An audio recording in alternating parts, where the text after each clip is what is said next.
YouTube ప్రేక్షకులకు నా యొక్క నమస్కారాలు.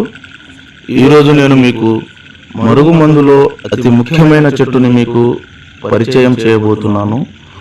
అసలు ఈ మరుగుమందు ఎందుకు వాడవలసి వస్తుందంటే, భార్యాభర్తల సమస్యలతో బాధపడుతున్న వారికి, ప్రేమికుల సమస్యలతో బాధపడుతున్న వారికి, అదేవిధంగా అత్తాకోడల సమస్యలతో బాధపడుతున్న వారికి ఈ చెట్టు పేరు అత్తిపత్తి చెట్టు అని అంటారు.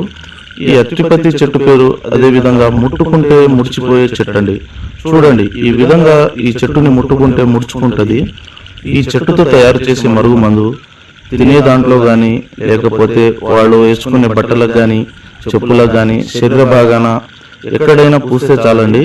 ఈ చెట్టు ఎలా అంటుకుంటుందో మనిషి కూడా అదే విధంగా మనిషికి అంటుకొని పోతారండి.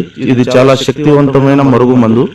చాలా మంది మరుగుమందు అని ఏదో ఒక మందు పెట్టి సైడ్ ఎఫెక్ట్కి గురవుతున్నారు. తీసుకునే ముందు చాలా జాగ్రత్తగా తీసుకోండి. ఈ కాలంలో మరుగుమందు కేవలం మంచికే వాడాలి, చెడుకు మాత్రం ఉపయోగించకూడదు. కేవలం మంచికే వాడాలండి. ఈ మరుగుమందు పెట్టడానికి అవకాశం లేని ఎడల దూరం ఉన్న వ్యక్తిని కేవలం 7 రోజుల్లో ఫోటో వశీకరణం చేసి, అఘోర వశీకరణం ద్వారా వాళ్ళు ఎంతటి మొండివారినైనా మన వైపు వశపరుచుకోవచ్చు. ఈ మందు తీసుకునే ముందు చాలా జాగ్రత్తగా తీసుకోండి.